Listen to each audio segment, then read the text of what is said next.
This channel does not promote any violent, harmful, or illegal activities. All content provided by this channel is meant for an educational purpose only.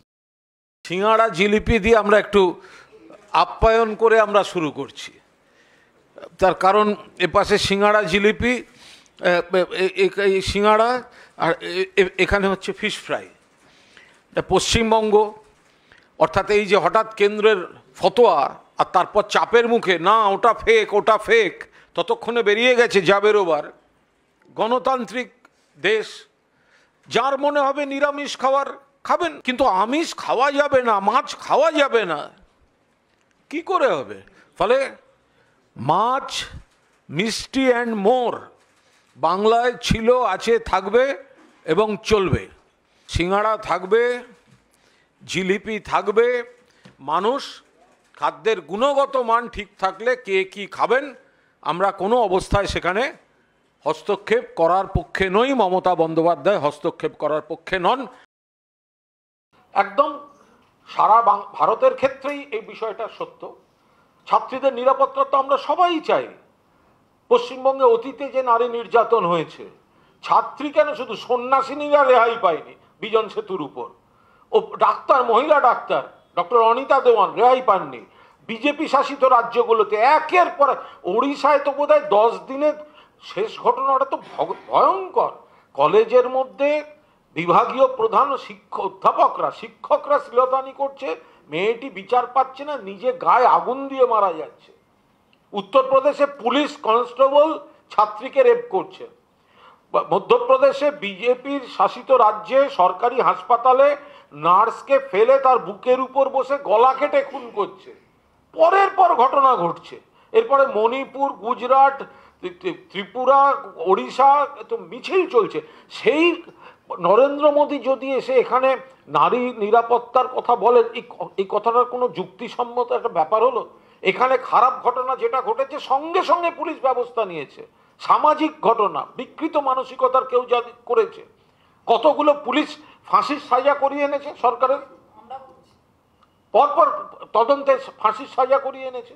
ফলে একটা মিথ্যাচার করলেন উনি আরজিকর বলার পর আরজিকরের ঘটনায় কিন্তু 24 ঘন্টার মধ্যে পুলিশ গ্রেফতার করেছে। এবং আপনার সিবিআই, নরেন্দ্র মোদীর সিবিআই, কলকাতা পুলিশের গ্রেফতারিটা যে ঠিক ছিল ধর্ষণ এবং খুনের মামলায়, আপনার সিবিআই সেটা সার্টিফাই করে দিয়েছে কোর্টে। আপনি আবার কথা বলছেন কি? দ্বিতীয় কসবার ঘটনা, সঙ্গে সঙ্গে অ্যারেস্ট হয়েছে। আপনি বলছেন তৃণমূল নাকি দোষীদের মদত দিচ্ছে। আরে মদত কোথায়? অ্যারেস্ট হয়েছে। এবার যদি কন্ট্রাডিকশনটা আপনারা একটু দেখান, নরেন্দ্র মোদী বলছেন নারী নির্যাতন, মদত দেয়া, আমাদের সোনার মেয়ে কুস্তিগির সাক্ষী মালিকদের শ্লীলতাহানি করা, বিজেপির এমপি ব্রিজভূষণ, নরেন্দ্র মোদী আপনার পেছনে বসে লোকসভায় কাটিয়ে গেলেন এমপিশিপ। কি করেছেন আপনি? তাদের কি করছিলেন তখন আপনি? আপনার এমপি শ্লীলতাহানিতে অভিযুক্ত। মেয়েগুলো রাস্তায় দিল্লিতে ধর্নায় বসেছিল উই ওয়ান্ট জাস্টিস বলে, অমিত শাহের পুলিশ গিয়ে তাদের ঘাড় ধাক্কা দিয়ে তুলে নিয়ে গেছে। আপনি এখানে শেখাতে এসছেন? কোথায় ছিলেন তখন? প্রজ্জ্বল রেভানা, আপনি মদত দেননি। ফলে আপনি সমস্ত স্ববিরোধী কথা বলে গেছেন এখানে। আপনি যে কটা, নরেন্দ্র মোদীজি আপনি এমন থুতু ফেললেন ওপর দিকে, ওই থুতুটার প্রতিটা বিন্দু আপনার মুখে পড়ছে।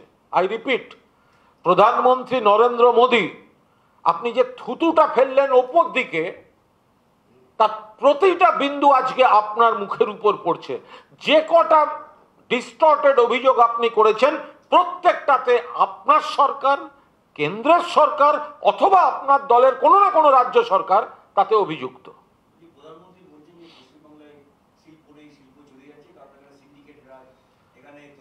21 সালে বলেছিলেন, জবাবটা পেয়েছেন তো? আপনাদের প্রধানমন্ত্রী ভাষণটা আজকে চালানোর পাশাপাশি আপনাদের লাইব্রেরি থেকে চালাবেন। একই ভাষা, একই কথা, বিপুল বিনিয়োগ এখানে আসছে। সারা ভারতবর্ষের শ্রেষ্ঠ শিল্পপতিরা বাংলায় আসছেন এবং এটা কোনো প্রতিশ্রুতি নয়, ধারাবাহিকভাবে কাজ চলছে তার ফলে প্রধানমন্ত্রী যেটা বলেছেন সেটা ডাহা, বিকৃত সত্যের অপলাপ, বাংলার ভাবমূর্তিতে কালিমা লিপ্ত করার জন্য তিনি এই কথাটা বলেছেন। বাংলায় শিল্পের প্রসার ঘটছে। 34 বছরে উগ্র ট্রেড ইউনিয়নিজম, উগ্রভাবে শ্রমিক আন্দোলন, ধর্মঘট, ম্যানেজার খুন, অমুক খুন, শ্রমিক আন্দোলনের লাগাম ছাড়া উগ্রতা, সেখান থেকে বার করে এনেছেন মমতা বন্দ্যোপাধ্যায়। এখন শ্রম দিবস নষ্ট হয় না। শিল্প বন্ধু সরকার, কার কথা বিশ্বাস করব? প্রধানমন্ত্রীর এই বিজেপির মঞ্চ থেকে রাজনৈতিক ভাষণ, নাকি শিল্পপতিদের মঞ্চ থেকে যখন শ্রেষ্ঠ শিল্পপতিরা বলেন যে মুখ্যমন্ত্রী আমাদের থেকে মাত্র একটা হোয়াটসঅ্যাপ দূরে থাকেন, কখনো কোনো সমস্যা হলে ডাইরেক্ট আমরা মুখ্যমন্ত্রীকে হোয়াটসঅ্যাপ করি, 5 মিনিটের মধ্যে তার সলিউশনের ডিসকাশন শুরু হয়ে যায়। কাকে? আমরা তো শিল্পপতিদের বিশ্বাস করব, তারাই তো আসছেন। যেসব এলাকা, জঙ্গলমহল, পুরুলিয়া, ওই সব জায়গা, যে জায়গাটা শিল্প কোনোদিন কোনো বছরে কেউ ভাবেনি, এখন সেই শিল্প তালুকগুলোর যা চেহারা, সবিস্তার চন্দ্রিমাদি বলতে পারবেন। ফলে প্রধানমন্ত্রী ডাহা মিথ্যা কথা বলেছেন।